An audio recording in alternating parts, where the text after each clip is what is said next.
Let's talk about prologues. There's something I get asked about all the time. Do I have to have one? If I do, who do I focus on in the prologue? How do I write one? What's the purpose of it? There are a lot of rules around prologues, but just like any other rule in writing, it's made to be broken if you really understand structure innately and you know what you're doing when you break the rule. You want to make sure that you're keeping the reader glued to the page, you're building that emotional connection, and you're getting them to keep reading until the wee hours of the night. What a prologue does is it sets up some kind of suspense about what's going to happen in the novel. It's there to kind of grab the reader's attention and make them keep reading to where they get to where that event in the prologue happens, whether it's in the past or it's in the future. Somehow you're going to circle back to that. So do you even need a prologue? And the correct answer is... maybe. A lot of times in suspense novels, prologues are really good for kind of setting up that suspense of the plot and what's going to happen and making the reader feel like the character is in danger. Because that's what a prologue is there to do, sort of get the reader worried about the character before they even start chapter 1.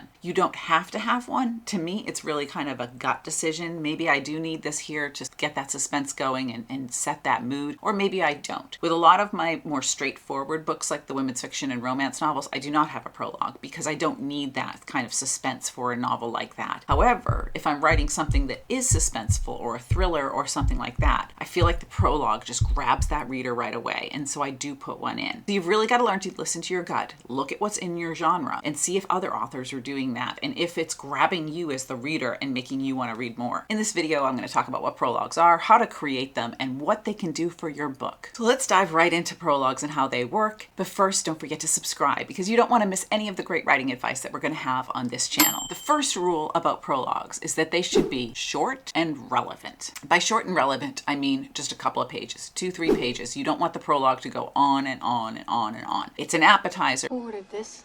So it's short, it's relevant, it goes fast, and it gets the reader to get to chapter 1 because you want to keep those people up all night reading your book because they can't wait to find out what happens. If you make it too long, the reader's going to be like, why wasn't this a chapter? Why am I reading all of this? You want to just intrigue them so that they've picked up that book and they're dying to read what's next. And here's the other key with prologues that people don't think about. When you do the look inside on Amazon, the prologue is generally what shows up, or chapter 1 if you don't have a prologue. Number 2, the prologue should set the tone. The first pages of your book set the tone and the expectation for the reader. So if you're going to write a comedy, then you're going to make a funny first chapter. I wish that wasn't that funny. If you're going to write a suspense novel, you're going to make a dark, gloomy, kind of scary first chapter. You really want to kind of look at what is the tone of your novel, and your prologue should have that same base tone. You don't want to make the prologue really, really funny and then the rest of the book is not, or the prologue really, really sad and then the rest of the book is lighthearted. It has to set the tone. It has to basically give the reader a preview of what the book is going to be like. Come back to that appetizer theme. You don't necessarily put a sushi appetizer with an Italian dinner because they don't go together. They don't set that expectation for what the dinner is going to be like. Prologue, if you think of it like your appetizer, is short, sweet, and sounds the same as the rest of the book. It can be written in the point of view of the villain or a character who dies later in the book, or some other character that's not the main character. Now, do you have to have it written in the point of view of the main character? No. I know I tell you that writing a book is a lot like meeting people at a cocktail party, and the first people that you meet on the page should be the people that are main and central to the book, but not always. The prologue is sort of its own kind of thing. Here's the key. If it's not written from the point of view of your main character, it should be somehow about the main character so that the reader knows that this is the character they're going to read about and they are worried for their future. When you look at Riley Sager's Lock Every Door, in the prologue, there's somebody in the first person that has been kidnapped or hurt or something. You're not really sure what's happening. She's being wheeled away in this hospital type setting, and she says that the last thing she wants to do is go back to the place she just escaped. And when you turn the page, you see that the main character is going to the place mentioned in the prologue. So immediately the reader's like, wait, is that her? Is she trying to escape from there? And why? The first chapter also goes back 6 days. So the reader knows that they're going to read and catch up to this point where that character is in this quote unquote hospital. So it gets the reader invested and scared and hoping that this girl that's in this hospital is going to survive. But you don't know because you got to get through all the other days and what happened and what led up to it. So the prologue was masterful at getting me hooked and making me wonder what was going to happen with that character. The third thing that a prologue should do is give the reader information from another time or place in the novel, but still have that focus on the main character. When you read the prologue of Watching You by Lisa Jewell, you find a dead body and then there's a red tassel that's connected to the body. Very quickly in this book, you find out that the main character has some boots with a red tassel on it. So you don't know if the body that they find at the beginning is the main character or some other character. So I know I was reading like crazy just to find out who it was. Final bonus tip I have for you on prologues is it should bond the reader with the character. character. Even if you're writing from a different character's perspective and you're talking about the main character or something that happens to the main character, like you do in Lisa Unger's Confessions on the 745, you want to have it so that the reader cares about what happens to the main character. Prologue lays the groundwork for that emotional bond between the reader and the main character because they're going to care what happens and how it works out.